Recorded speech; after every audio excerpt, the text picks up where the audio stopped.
friends, welcome back to my channel. My name is Ashley Ariana, joined by the wonderful Tom Jensen. The Super Bowl is set. It's going to be the New England Patriots and Seattle Seahawks at Levi's. Hate that for the 49ers. But we have lots to talk about, some updates from former 49er players. I want to do some comparisons about the teams that made it into the Super Bowl. But how are you doing, Tom? I'm hanging in today, a little bit under the weather, but doing all right. How about you? I'm doing okay today. Definitely with everything going on in the world today, I think is the best I've felt. Hard for me to focus on anything else, but I think yesterday having some football to distract was nice. I want to say what's up to Julie and Eric and our regulars in the chat. Always love and appreciate you guys being here.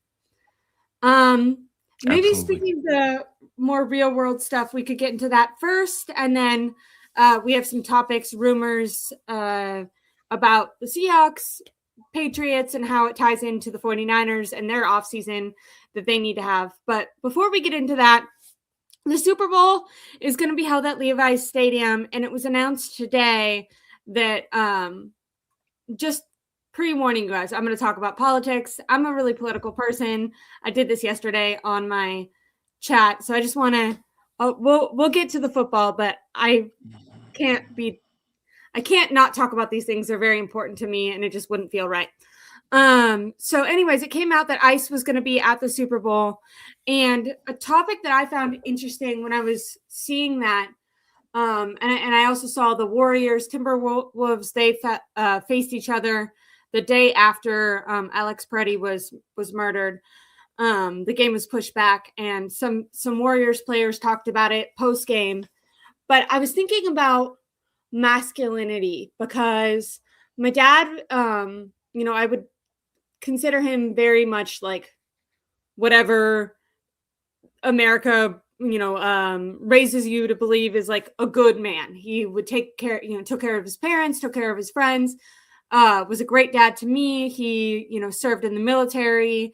He worked after that for many, many years. He's just a good friend. He volunteers, I don't know. Everything works on houses. He's very like, man, he like played football, worked on cars, was very masculine. And he taught me, I think, how to be a good person.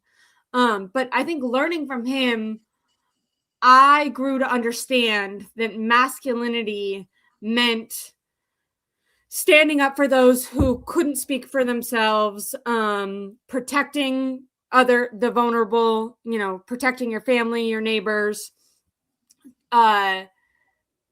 being vulnerable and strong in those ways and in the face of adversity. And unfortunately, I think maybe, video games and a lot of like online culture, but I think it exists in real life too. We were born into a patriarchy that really prioritizes whiteness and this very fragile, in my opinion, version of masculinity that ends up kind of meaning anger and violence and things that I actually wouldn't consider masculine. And the reason I'm talking about this is I think the NFL and football is a very masculine sport. It's very physical. It's very tough. You have to be able to like hit and play through injury, and you're superhuman fast and all that. And when it was announced that ICE was going to be at the Super Bowl, I couldn't help but think like, if these players that we all look up to, banded together and they said, we're not going to play in the Super Bowl unless the White House bans ICE. I'm not even saying like abolishes ICE altogether. That's what I eventually want. But like, if they just said like ICE is not allowed at the Super Bowl, like what these players could do, and taking it away from the players, maybe if you look at Colin Kaepernick, you could understand why certain players might be scared to take a stand or speak up. But then I look at Jed York, someone who is a billionaire, a businessman, tons of financial success, and I think a lot of people would young boys would look up and say that is a definition of masculine, having all that financial success, and power, money and power.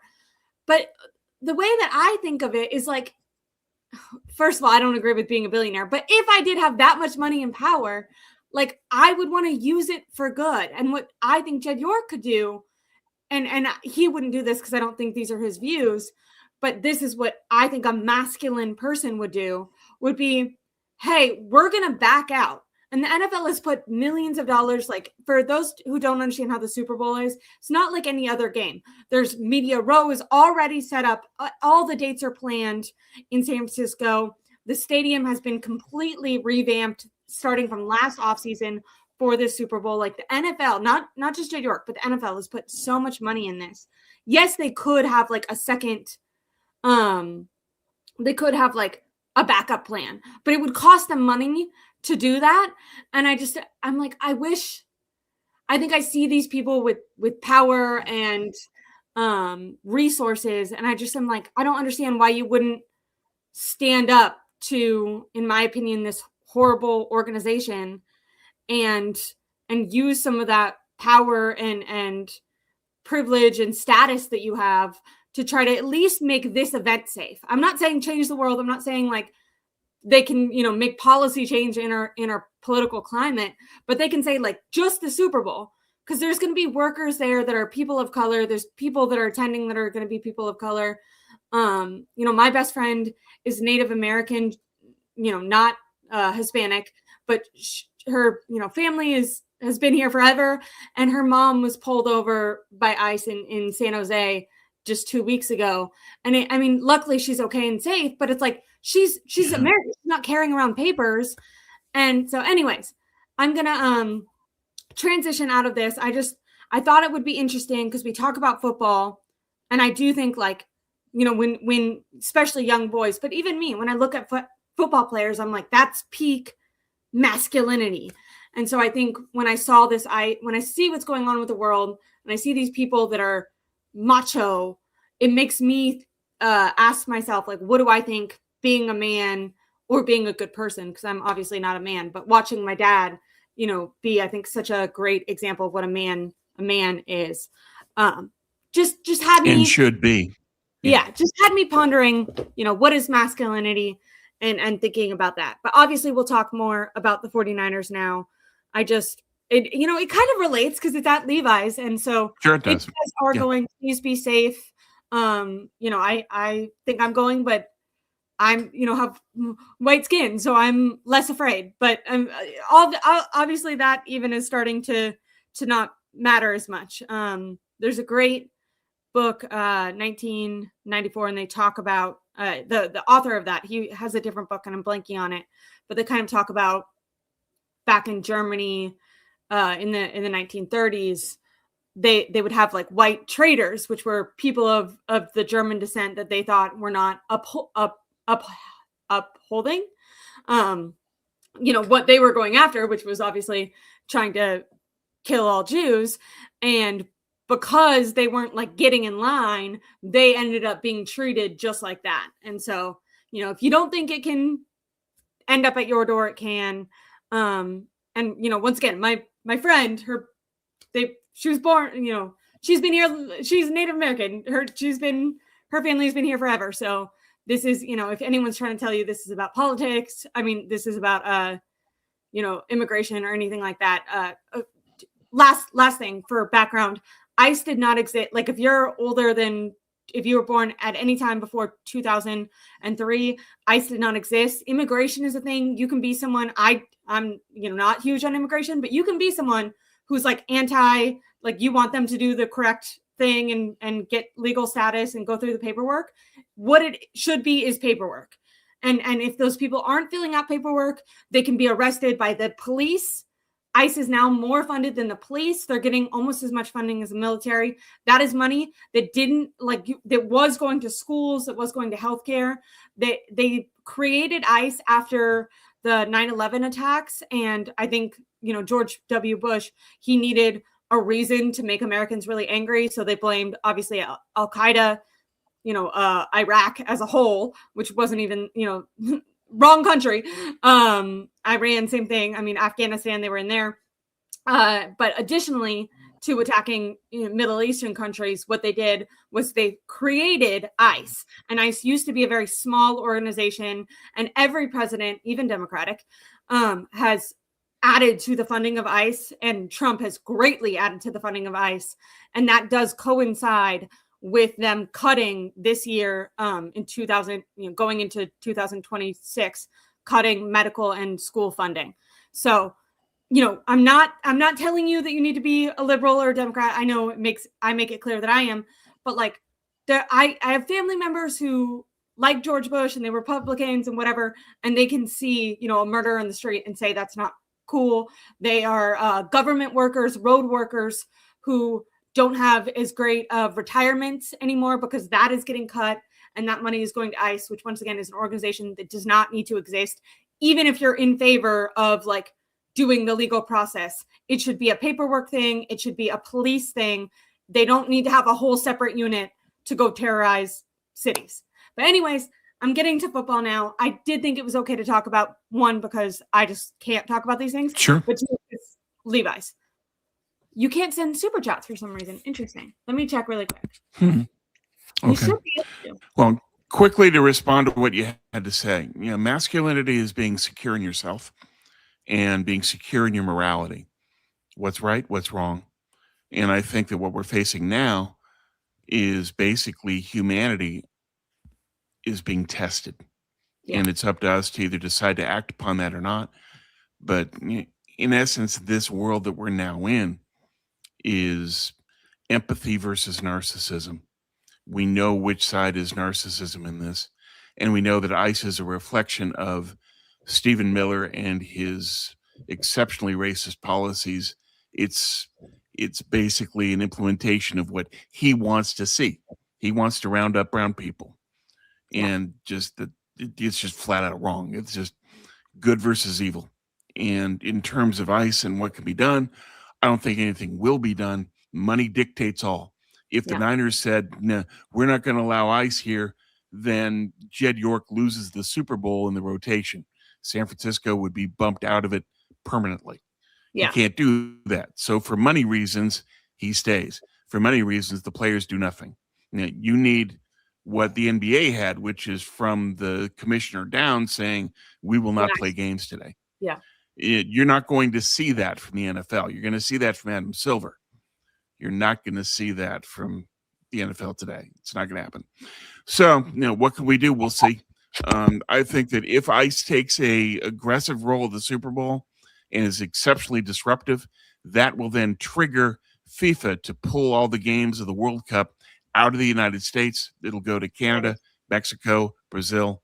It will also influence the IOC to say, we are going to delay the Olympics in 2028 in LA. We'll make it 2029, hoping that America elects a new politician at the top. And there's a lot of political dominoes that would fall if ICE oversteps its bounds at the Super Bowl. So there's some countervailing processes going on here, but I think that by and large, the Niners aren't going to act upon it. Neither is the players' union. Nobody's going to do anything because of money. And so we just have to accept that and move on. Okay, I'm hard turning, but I didn't think about, and obviously in my opinion, no amount of surveillance or presence is good, but maybe the idea that the World Cup could be stripped is enough to keep them in line, at least for this event, because I do think, with such heavy things going on, that people should be allowed to have a day where they are just thinking about something that brings them joy and that's fun and silly and no matter what normalcy you care about football. So I liked Jay. He said 49ers and Seahawks fans unite on ICE. I agree. This is the last thing, and we're hard pivoting. My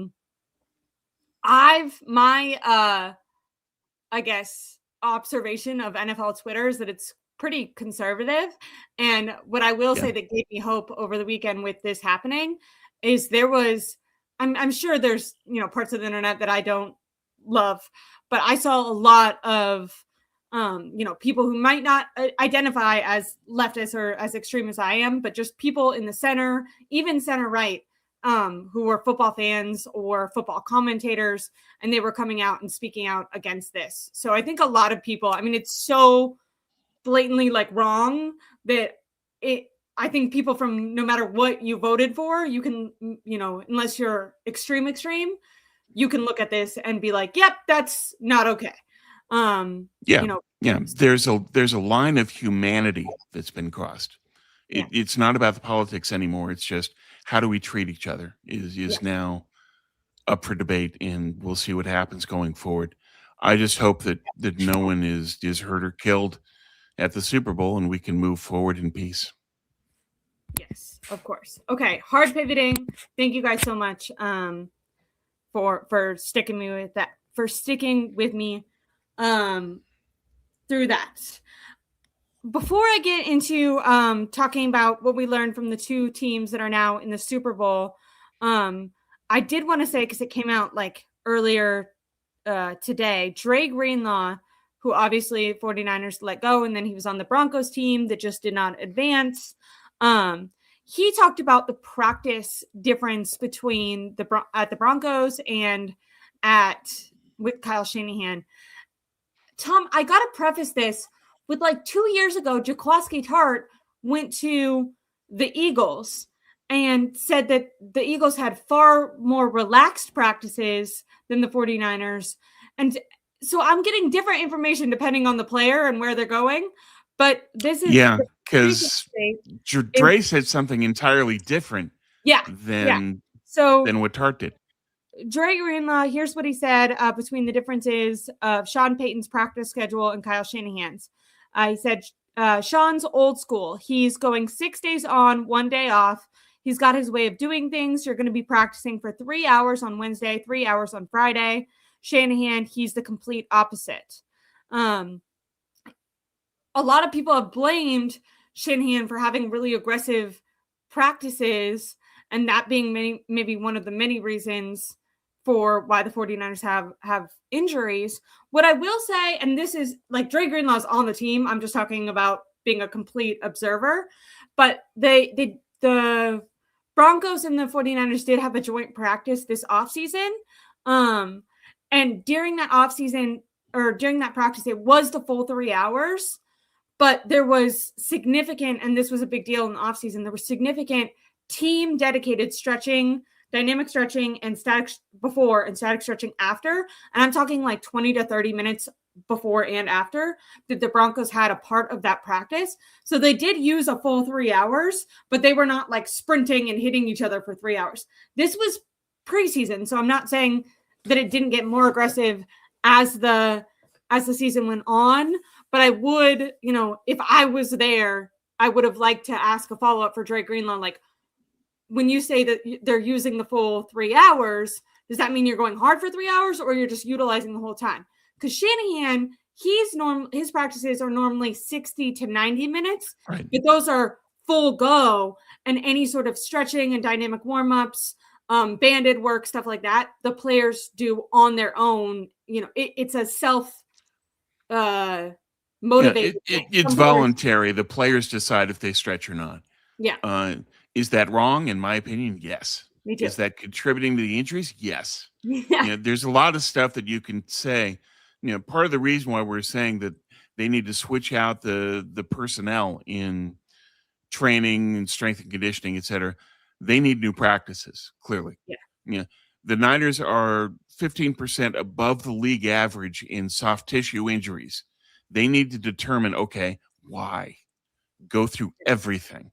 Every process, stretching, when you go, how hard during the week you go, all of that has to be studied. So to me, there's two studies that need to take place. One is, does the substation have any effect? Yes or no?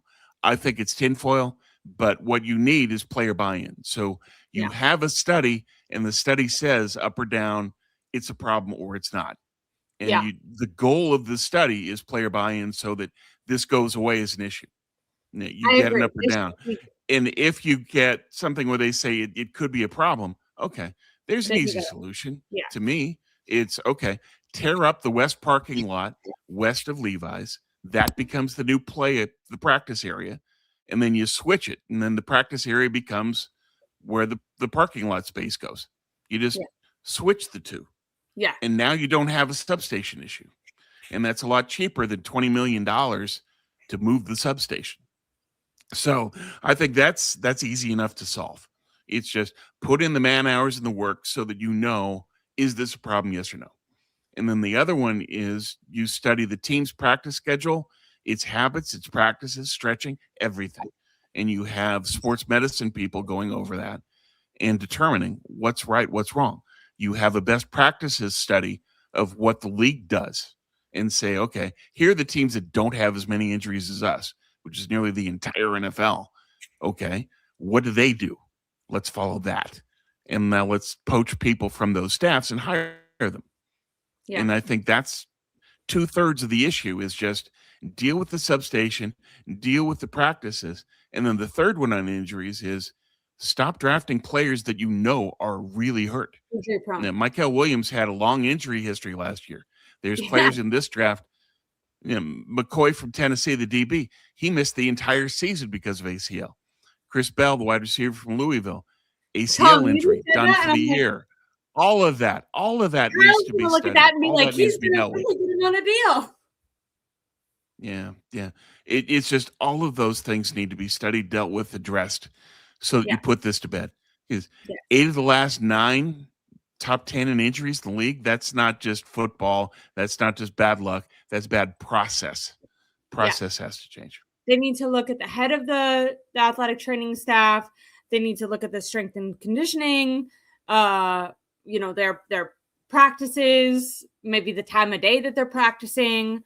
They just need a complete overhaul. And you're right that I don't know how big of a deal the substation actually is, but if the players start to think it's a big deal, they're going to have to do something about it, whether it's conduct a giant study and have all this evidence come out that like, hey, it's not, or move the parking lots over or move eventually, because that's going to deter free agents. And even the guys on your team, like there's a reason that there's so many in science. There's so many times that you'll have a test group that takes a placebo medicine versus a group that takes an actual medicine. And placebo is a thing because it has been proven over and over. If you believe something's going to work or you believe something's going to harm you, your body is going to react in a way that is real. So if there's guys on the team. Yeah, there's a psychosomatic aspect to it where if your mind buys in, your body follows. They're going to need that to get taken under control. And I thought it was interesting it got brought back up. I think as the 2 weeks into the Super Bowl unfold, there's going to be media row and a lot of 49ers players. So I guarantee that we're going to have to talk about this more because players are going to be talked about it all up and down, especially since it's held at Levi's and all the Niner players are going to be there. But yeah, that was just since it happened this morning. I wanted to bring that up. Moving on, Tim Kawakami, he's a beat writer for the 49ers. And I was reading his recent article and I just disagreed with some stuff. But I still thought the conversation was worth having. And a lot of people would say Tim has an ear to, what the 49ers are doing inside. So I don't know if this is, tea leaves that he's reading or stuff he's actually hearing from people connected to John Lynch. But he wrote, the 49ers have momentum after this overachieving season. And when I look at the two teams that are advancing onto the Super Bowl, his theory was the 49ers are only going to get better. And I don't know if you can agree with that when you look at the fact that they had one of the easier schedules in the NFL this year. I know that they're going to have players back from injury, but they're going to have a harder strength of schedule. They're only getting older. Even some of the guys that are coming back from injury, just because there's guys coming back from injury, like this is still a, older team that has a lot of miles on it. Whether it's the same guys or different guys, injuries are probably going to continue to happen to this team because they go and get injured players or get older guys, trade for older guys. So it's not like there's going to be no injuries next year. They're going to have to deal with something. I assume. I'm not trying to predict, but it's football at the end of the day. I don't know. And then I look at the teams in their own division. I did say going into the Seahawks game that whatever team won, I thought was going to win the Super Bowl, and I still feel that way. Maybe the Patriots surprised me. I must admit I haven't watched nearly as many Patriots games as I have Rams Seahawks, so maybe I just have an inflated sense of those two teams. But watching both the games yesterday, a little unfair because of the weather. I still think Seattle is obviously more dominant. And the 49ers have to face that team twice a year, and they have yet to score a touchdown in the last two games. Tom, going into this season, you really talked about, you were like, Seattle rebuilt, like not this year, but last year was kind of their getting it together year. They're starting to roll now. And as the season gets on, they're going to be a force to be reckoned with. You were absolutely correct about that. Now, maybe when you look at the Rams, Matthew Stafford, I thought, had a hell of a game, but he is obviously older. Cooper Kupp, happy for him. He's on the Seahawks. He's going to be a little bit older, but I think the 49ers are firmly the third best team in their division, just because who knows about the Cardinals. And I think it's hard to assume, I'm not saying they could make moves to change my mind, but where they're at right now, I don't necessarily look and go, look, they overachieved this season. They're definitely going to compete in the Super Bowl next year, which is what Tim was alluding to. Yeah, I don't agree with the concept of this creates forward momentum. Each year is its own different thing. But I will agree to this point. Ben Johnson said that. Young guys, I'm sorry, go ahead, Ashley. Ben Johnson said that when he was asked about, just because I liked what you said, Ben Johnson in his end of year presser, someone was like, are you really going to build up this? And I actually think the Bears will because they're younger, but I appreciated his mindset where he was like, I'm wiping this. Next year is next year. This year has nothing to do with that. I'm starting at ground zero. Obviously I want to, continue to move forward and get better and win and compete for a Super Bowl. But no, I'm not going to look at next year's team and think we're going to, just get better. Like we have to work for that. And it's going to be a whole new team next year. So I like that mindset. Right. Yeah, I agree with Johnson on that entirely, that each year has its different set of circumstances, schedule, playoff personnel, all of that stuff. How you match up in your division, how you match up in the conference, all of that factors in. But I do think that you can point to some things that will carry over, and that's player confidence, player buy-in, player belief in each other. That this year was a year really of a cultural shift where in prior years it was we lost the Super Bowl and there's a negativity and there's a bunch of silos. This year there's much more positivity, there's much more unity, there's much more belief in each other, the next man up mindset. I think that mindset and culture will carry over. I think the young players on defense that got time on the field will have more confidence. And so those things are positives. But you can't then automatically assume that, well, gee, they were 12-5, so next year they're going to be 13-4. No, it's just completely different entity. You have to see what you're going to go with. What do you do in the draft? What do you do in free agency? All that stuff. Kawakami says that the free agent period and trading and what have you are going to be critical for the offseason, that if they don't get Justin Jefferson, if they don't get Max Crosby, then the offseason is a failure. Well, then I can tell Tim right now, the offseason will be a failure. It's going to be a failure. You're not getting either one of them. So, it's just, there's no way. You have to start from a realistic point of view. So there's a couple of things that need to be shot down. Justin Jefferson, no way. No team is dumb enough to trade a Hall of Fame wide receiver in his prime. Not going to happen. And Grant had his Minnesota contact told him there's a negative 100% chance that Justin Jefferson is going to be dealt. Ain't happening. Yeah. Max Crosby, we've already seen with the Raiders that Mark Davis refuses to deal with the Niners. They made the best offer for Khalil Mack, and Davis said flat out, I'm not even dealing with the Niners. He refused to even acknowledge what the Niners did. So if you think that they're suddenly going to trade Max Crosby because of Tom Brady? No. You've been It's shutting still a down. Mark Davis call culturally to say, even though they're in Vegas now, they're the Niners, they're my enemy. I am not dealing Max Crosby to the 49ers, period, end of story. And I've said this from the beginning. And people go, I want Max Crosby. We all want Max Crosby. It's not going to happen. Let it go. There's a lot of things we need to let go. Those guys, plus all these people dreaming of Alec Pierce in free agency. Bill Barnwell on ESPN says he's going to get $31 million a year. The Yorks would have a heart attack. That's not going to happen. Tyler Linderbaum, Baltimore, all-pro center, and he says he absolutely wants to return to Baltimore. They just need to come to terms. He's not going to come here. He's going to stay in Baltimore. So let's start with what's real. And what's real is what you can do in the draft and free agents that make under $20 million a year. And that eliminates a lot of people and a lot of this wishing. I'm tired of the wishing. Stop doing it. Be realistic. Be grounded. I feel like you have been shutting down Max Crosby from the Raiders to the 49ers rumors since I've had a YouTube channel. You have told the story of Mark Davis being unwilling to do a deal with the 49ers every year, and the rumors still fly multiple times a year. I feel like the offseason they get heavy. Because people want Crosby desperately. I get it. You want Max Crosby. That's nice. Can you get him? No. Yeah. Let it go, folks. Let it go. I think that we did. Sorry. End of rant. Steps off soapbox. No, I appreciate it. Sorry, guys.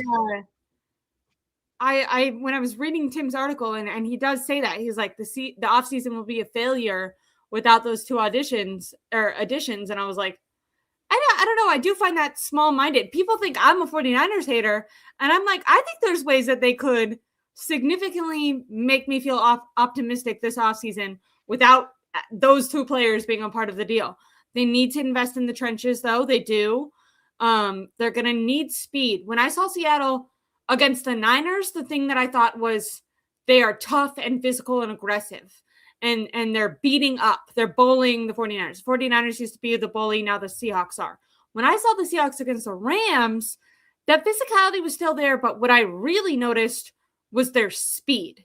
So they have both. They have two things: aggressive physicality, being the bully, the one that'll punch you in the mouth and wait for you to stand up and do it again. But they'll run past you. So those are two things the 49ers, when they're building up their team again this offseason, looking at their roster, they're going to need to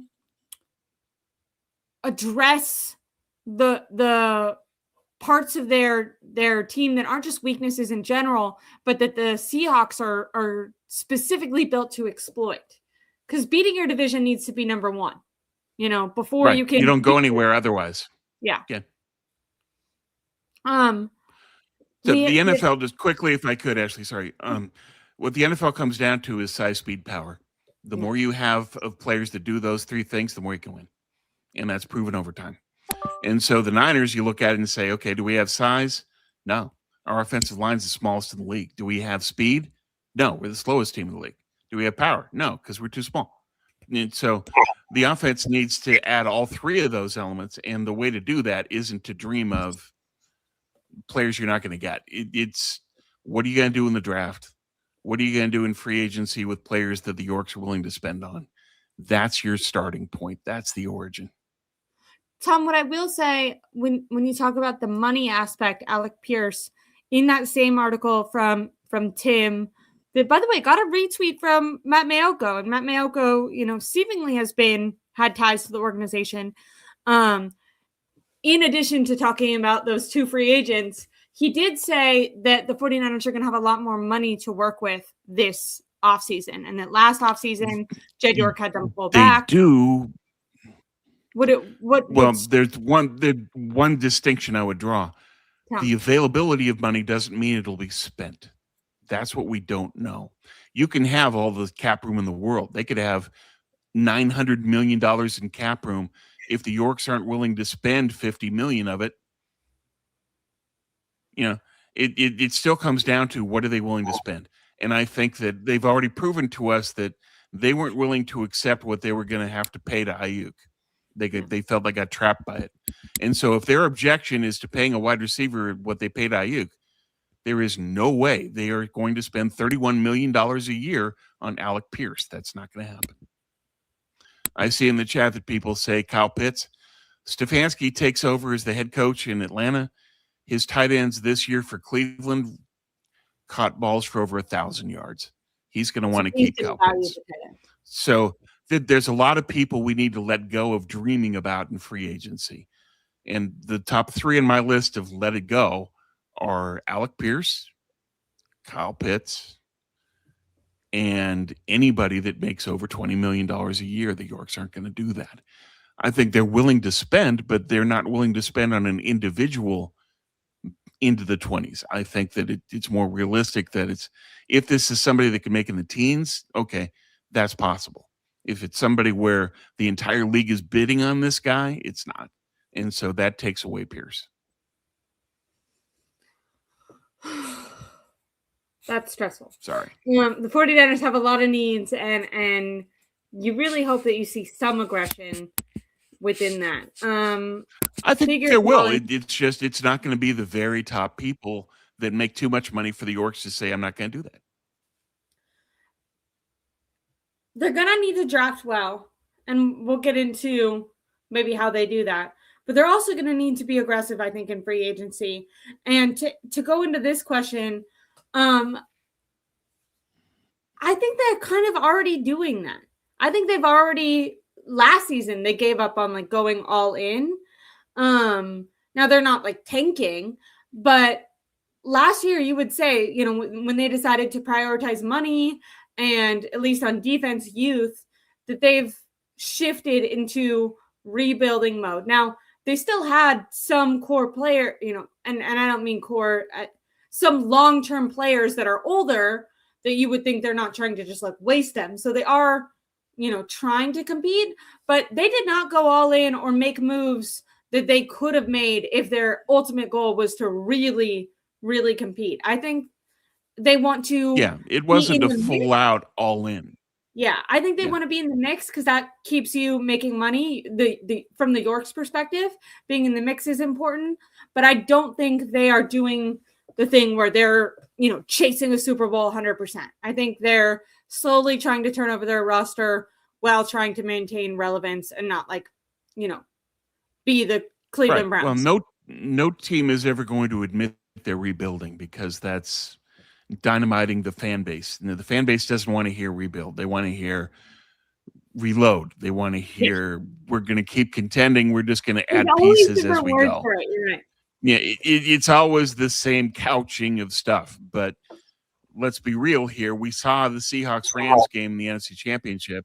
The Niners can't compete with either one of those teams.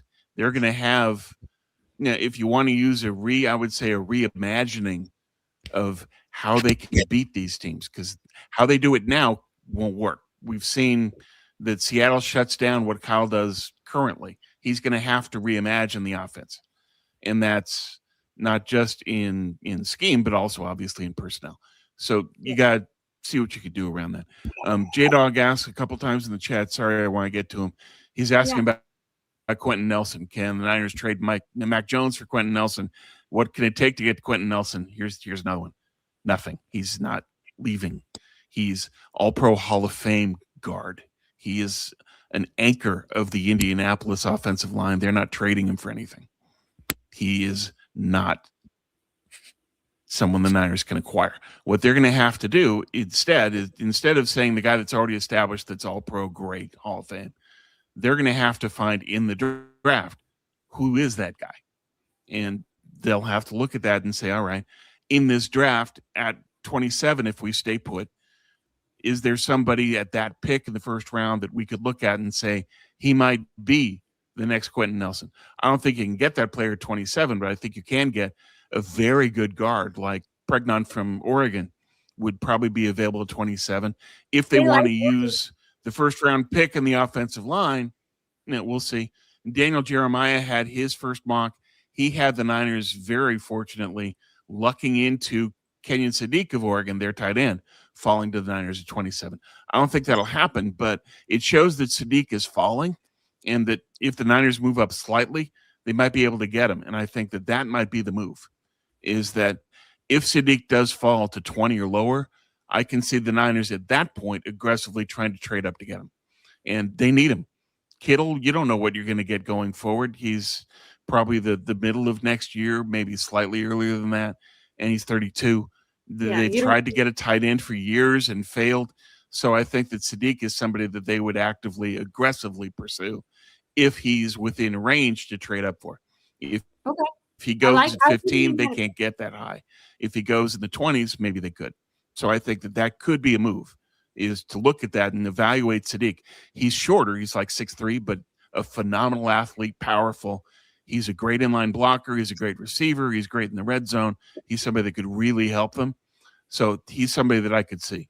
But to J-Dog, in terms of just Quentin Nelson, let that one go. They're not going to get an established all-pro guard for anything, but they need to find their own all-pro guard of the future. Do you think that they'll draft a replacement for Burford, or because that interior line, I mean, the line I think at every position, they're going to need to draft someone to eventually replace Trent Williams. Colton McKivitz is, I guess, passable. Kyle loves Brendel, but I mean, they need help, especially that interior. The Kyle Shanahan would not go for it on 4th and 1 2 separate times, and I think that shows a lack of faith in your offensive line. We're hard on Brock Purdy, and he does a lot of scrambling and not standing in the pocket. When you looked at Matthew Stafford against the Seahawks, one of the reasons he was able to look so good, I think Matthew Stafford's an incredible quarterback and has a really strong arm, but he was able to stand in there.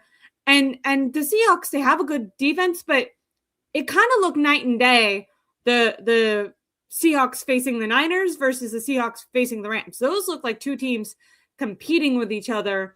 And then the Rams had a good enough offensive line to allow Matthew Stafford to make some incredible throws. Brock Purdy was running behind the line of scrimmage for 400 yards and couldn't get in field goal range in the second half.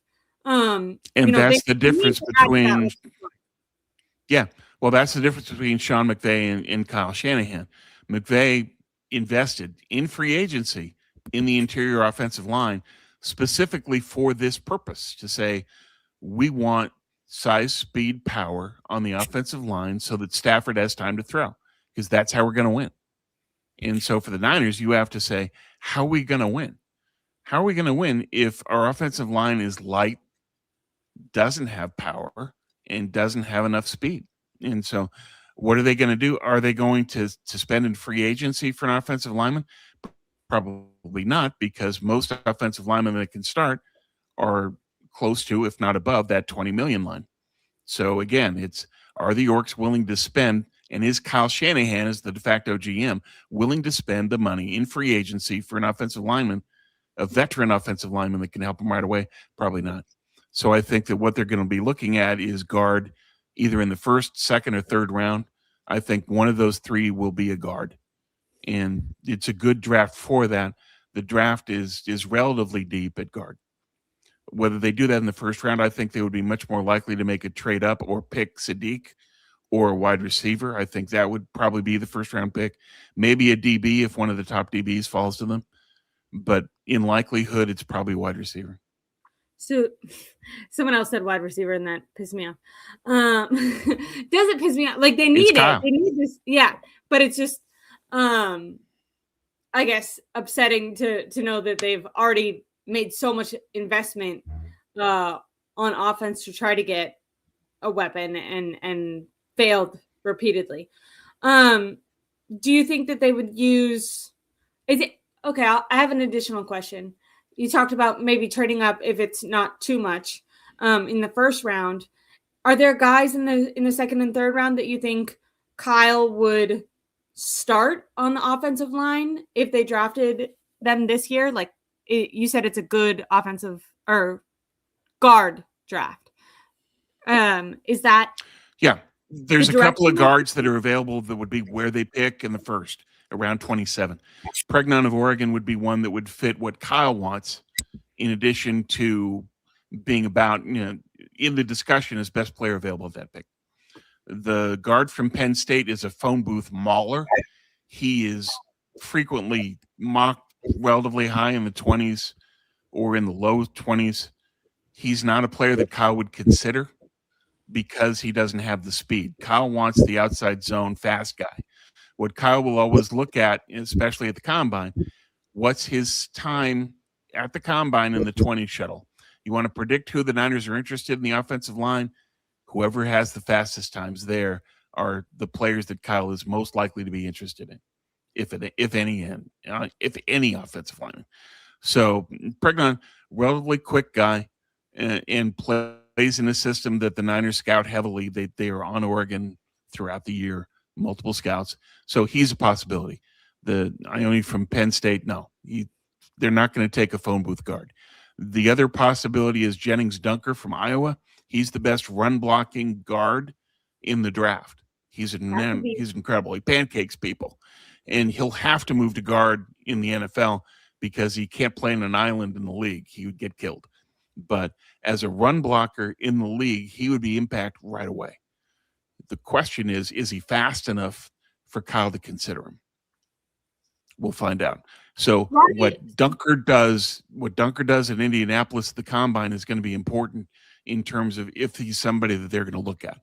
But those are the two guys at guard in the first. If you want an offensive lineman, I think those are your best two bets. Pregnon from Oregon, Dunker from Iowa. Those are the guys who conceivably could be picked at 27. Tom, is there a reason you think on the offensive line that Kyle would prioritize speed over big giant guys? Sure. Yeah. Kyle doesn't draft mountains. So, for example, Caden Proctor from Alabama, he's this mountain guy. He's like 6'7", 350. Kyle doesn't draft mountains. He's not going to consider Caden Proctor at all. And that's just not going to happen. What Kyle is going to want is he has a baseline in mind of the speed that he thinks you must be able to achieve this for me to be even considering you as a draft pick. So there's a bar that has to be met in your speed performance at Indy. If you do that, if you cross that bar, then now you're on Kyle's radar. And there's 45 guys they can talk to at the combine. We'll see from Steph Sanchez who they talk to. And I would expect that some guards will be on that list. I'm not sure the tackles will be. Gooseby from Texas is the fastest tackle. He decided to go back to school. Texas is going to make a push to become the national champion next year with Arch Manning. So a lot of the Texas players decided we're going back. Julie, I love mountains. Me too. But unfortunately, Kyle likes it flat, apparently. So here we are. I guess this brings me into maybe one of the final topics that we'll have today. We have a lot more. I wasn't sure if we had enough topics, and we haven't even gotten through all of them. But I do, when we're talking about what Kyle wants in the draft, this was something that Matt Mayoko kind of brought up when he was going through a fan mailbag. And so I wrote it down. Is the only way that Kyle and Brock, if they stay together, will win a Super Bowl if someone besides John, and then also I would say I would add Kyle in there. The question didn't, but I would say John are in charge of roster moves. Should I re-say that? Because I feel like I added too much in it. Is the only way, if it's possible, and because you might disagree with the premise and say you don't think Kyle or Brock will ever win a Super Bowl no matter what. But if they are to win a Super Bowl together with the 49ers, is the pathway to doing that to remove John and AKA Kyle from being the leaders at picking who they draft? Yes. And I've said this with you for years since we began this.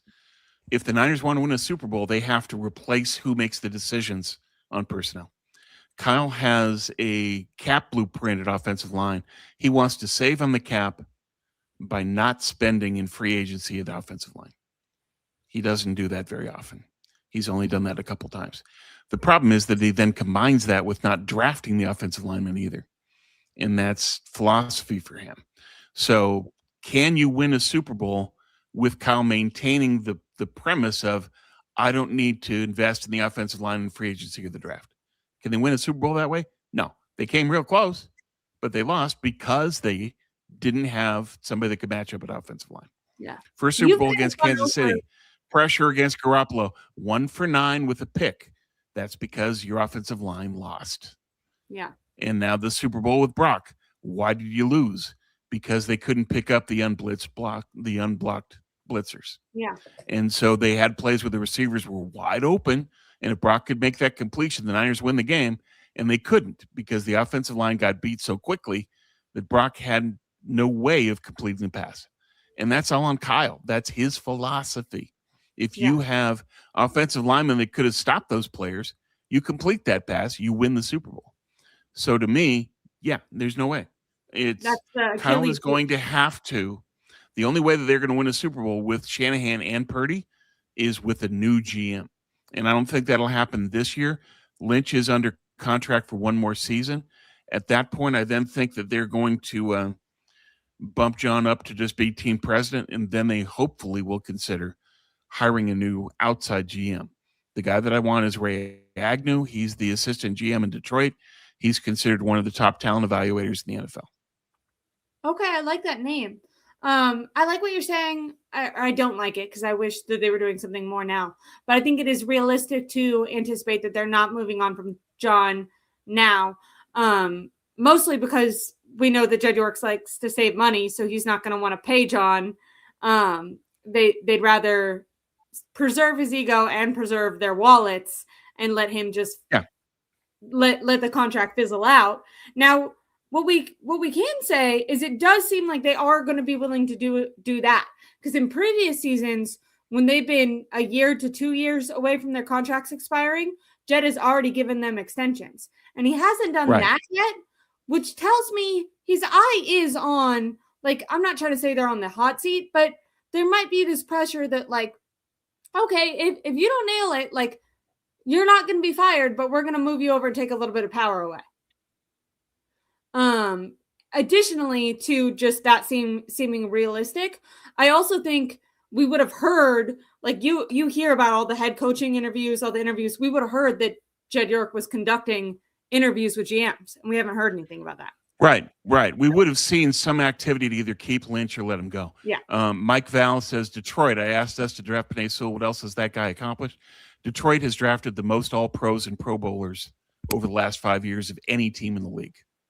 You want an example? Okay. The Niners take TDP. The Lions, a couple of picks later, take Kirby Joseph, the safety, all-pro. TDP, out of the league. Joseph, all-pro. What's Detroit done? There you go. Don't give me, Detroit, what have they done? They're considered to be among the best talent evaluators in the league, and they've got the proof of that. The talent on the field. The reason Detroit loses is injuries and Campbell going for it on fourth too often. Yeah. It's not because the talent isn't good enough. The talent's plenty good. Detroit has one of the most talented teams in the league. Yeah. When Focus on what you need. What you need in this case is a GM that can evaluate talent. Lynch is very good at collaborating, of saying, what do you think? What do you think? What do you think? And then they build a consensus, as opposed to what you really need from your GM, a guy that can look at the talent and say, I want that guy, not that guy. And he admits that's what they need. He admits to this. Like, in drafts, when they do their post-game draft practice, he always says, this is a consensus with everything. Kyle signed off on this. He, really wanted this guy. He's never like, I put my, foot down for this guy. I actually think it's part of Kyle and John's strategy to kind of be able to avoid criticism for making the wrong pick, to kind of never let you know who actually advocated for a certain position. A lot of other teams don't let you know. I think that's part of the design by Kyle, is that he wants that to be clouded so that he can't be blamed for it. People don't realize Kyle is it's a way of avoiding accountability to have a two-headed GM where nobody knows who picks what. That's what they want. It's not what the team needs. What the team needs is somebody that's going to take the fire of that accountability and say, I want this guy. And you look at the Niner mistakes over the years, people will say hindsight, but these are all players that were advocated prior to the draft. Mike McGlinchey instead of Derwin James. Javon Kinlaw instead of Tristan Wirfs. Trey Lance instead of a who's who of the NFL right now. There's a number of times where it's just a personnel call was made and it was blown. And you need somebody whose primary skill is talent evaluation. That's not Kyle. That's not Lynch. The only first The only first round players from the last 9 years that are still on the team is Nick Bosa, who anyone could have picked blindfolded. That was not, a tough choice. Yeah, monkeys could have picked Nick Bosa. That's not something to hang your hat on. We took Nick Bosa. Yeah. You and everybody else. Yeah. Ricky Pearsall, who he seems like a good guy. I would argue bad pick. Not showing up. I would be disappointed if he was a third rounder and he's a first rounder. On a number of fronts. Availability. 24-year-old first rounder. Old, yeah. What are you doing? Who has a history of injuries? Yeah. And you take him in the first round. And it's just part of the injury problem is who they take. It's not just the processes. It's that they don't value health as a collegian to enough of a degree. They actually value Kinlaw. They knew Kinlaw was hurt. They took him. Tom, they actually value guys who have been injured and then push through injury more than they do guys who just stay healthy. It blows my mind. Right. So they have Nick Bosa, obvious. Ricky Pearsall, bad pick in my opinion. Michael Williams to be determined. But that's 3 players. I guess you could say Ayuk is technically still on the team, but he's basically off the team. And obviously that didn't turn out well. But that's 3 players in the last 9 years. That's unacceptable. And that comes from your main guy being who's making personnel decisions. He's supposed to be the head coach. He's supposed to be the offensive play caller, or he's a media talking head. You need to have a guy whose sole thing has been player personnel for his entire career. That is what, when you look at the Seahawks and when you look at John Schneider, that is what those GMs have that the 49ers are missing. We're spending a lot of time talking about the players on the field and, what they need to do to fix it. But it's also you have to have the right guys. And that starts from the top up. That starts from Jed York being able to spend money, bringing in the right coaches, bringing in the right GMs, limiting the amount of power one guy can have and saying, you excel at this one thing, stay in your lane here, and kind of giving some structure, which maybe they're going to start to have, but they haven't had in the past. Well, I have hope that could potentially happen next year. Yeah. I don't think it'll happen this year, but here's the other factor in all of that. This year's draft is kind of mid. It's okay. There's 10 players who were legit first. Next year's draft is generational. Next year's draft is loaded. So if there was a time when you needed to change the GM, it's before the 2027 draft. That draft that year is going to be fateful. It's going to determine if the Niners are going to compete with Seattle and the Rams or fall further behind. If you don't hire a GM that's great at talent eval, you're going to fall further behind. Yeah. Sorry, I wasn't meaning to tune you out. I was listening to people talk about Dan Campbell being a leader of men, but the going for it on 4 feels like him and Ben Johnson made some pact 3 years ago that they were going to go for it every single time, no matter what. And I like their aggression, but they need some discernment. Be aggressive, even if you want to be aggressive more than most coaches. That's fine. But there's sometimes that it's just win the game while you can. I would even say this is not about Dan Campbell, but looking at that Broncos Patriots game early on, if the Broncos would have taken an earlier field goal, I can't remember the exact play, but they ended up going for it. And then because the offense couldn't do shit in the second half, it really came back to bite them. They, ended up losing by 3 points. So sometimes you have to, the statistics are, they say always go for it, always go for it. I'm not saying never. A lot of times I criticize Kyle for being too conservative. But to me, you got to have a balance, and you have to, one, have game awareness. So where's the momentum right now? Just taking the points, does that feel good for your team? Maybe you just need that because the the chance of failing could be so detrimental. Maybe the weather, all these things. There's more than just whatever the statistic sheet tells you beforehand. Kyle has talked about this, even that they come up with all these scenarios before the game, and there's just someone in his headset that tells them whether to go for it or not. And I get the idea of that, because I guess it takes some pressure off from during the game you making the decision. But at the same time, the way I think is like, well, you need to make it in the game, because whatever you decided before the game isn't taking into consideration all the little like human and emotional and physical weather-wise elements that are happening. Whatever you come up with on your stat sheet is like, those numbers can be skewed if you add in what's actually going on. So should you have a general idea of what you should maybe normally do? Yeah. But you should definitely take in consideration, what is going on in the moment. That seems obvious, but right. Well, and as a head coach, that's part of your job description. Make that call. And Terradome says in the chat, just take them points in the playoffs. Exactly right. Yeah. Sean Payton, what are you doing? Yeah. Snow is coming. You know that you've got dry weather for the moment. Take the points. Yeah.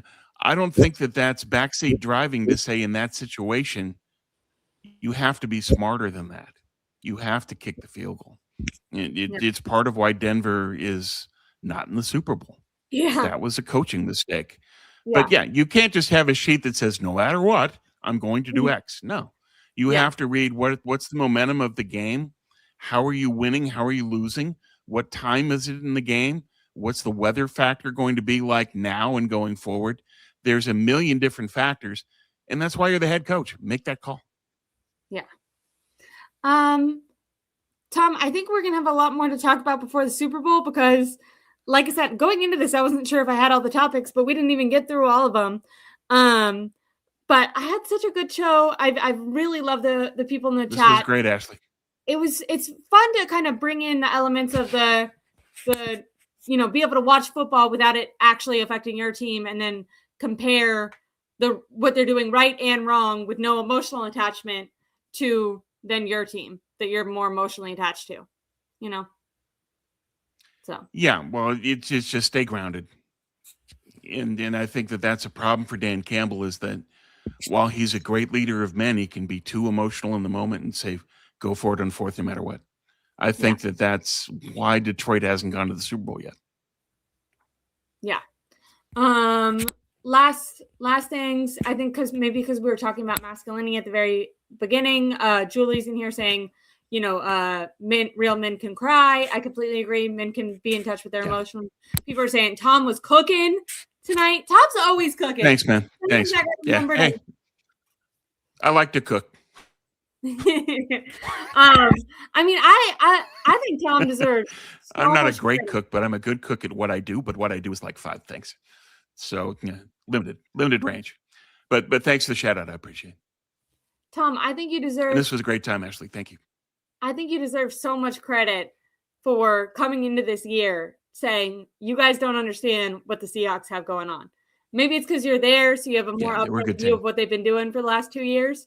But it helps to be on the ground in Seattle. Arnold, I was like, Tom, you don't know what you're talking about. He was super clutch last night, and that team as a whole is so well-rounded. But he did good. Like, I want to say the team is well-rounded, but 2, I don't want to not give him any credit. He did more than average. Like, he played above. He elevated last night. So good for him. Yeah. Anyways, I love you guys so much. People said great show. Thank you guys so much. I really appreciate you.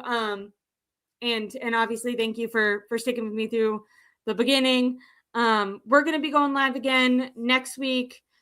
We're going to hear stuff from the players, and we'll also pretty soon we should be getting an update on what's going on with defensive coordinator, because the coaches are getting hired. So we still don't know what's going to happen with Jim Schwartz. Cleveland is talking to young offensive coordinators. Schwartz is under contract, so if they decide to take the job and then keep Schwartz, Niners can't get him. And that's what Cleveland's ownership is pushing for, is to keep Schwartz but not hire him as coach. And he's kind of stuck. It screws for him but now we'll see. So for the Niners, the obvious choice is Gus Bradley internally. That's what I expect to happen. But we've still got Raheem Morris still hasn't signed on with anybody yet. I think that they will talk to him. He and Kyle go back together to their days in Washington on the same staff. So, we'll see. Can I tell a cool story? Because I, deservedly so, criticized Kyle a lot on here. But I saw like a clip from Mike Silver's book, The Why Is Everything. And it did make me like Kyle a little bit more as a person. I hung out with him at the owners' meetings last year with his wife, who it was so interesting seeing their dynamic. I remember I talked with you about it. In person, Kyle was very reserved and shy, and she was like almost his bodyguard. It was so interesting. But I heard this story. It was from the Why Is Everything, and it has to do with Raheem Morris, which is what brought it to my mind. Raheem Morris and Kyle coached together years and years and years ago, and they were at the NFL Combine in 2005. And Raheem Morris had been conducting informal interviews with some later round draft picks outside the Combine, which is very, very common.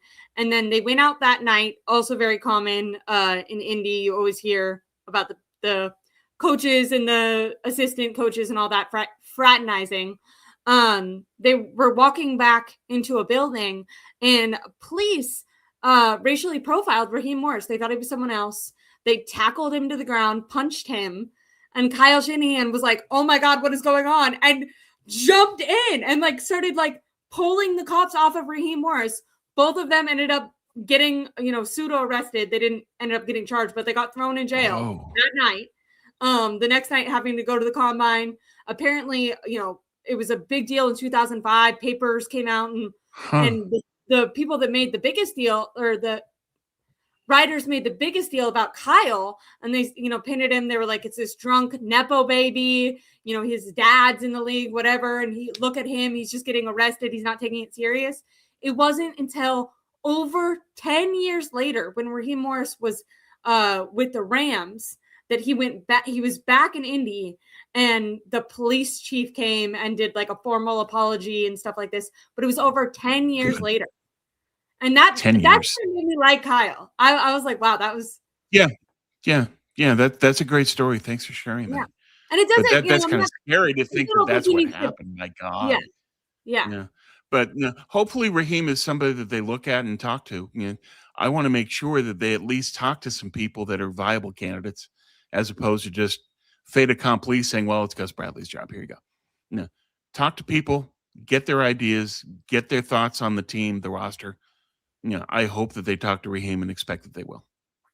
I hope that they do too. I mean, he was so good with the Rams. He wasn't, great as the Falcons head coach, but I mean, look at the Patriots right now and their offensive coordinator. He's been horrible every time he's had a chance to be head coach. McDaniels had nothing but failure, and now he's in the Super Bowl. So things can happen under the right conditions. We'll see how it comes together. Yeah.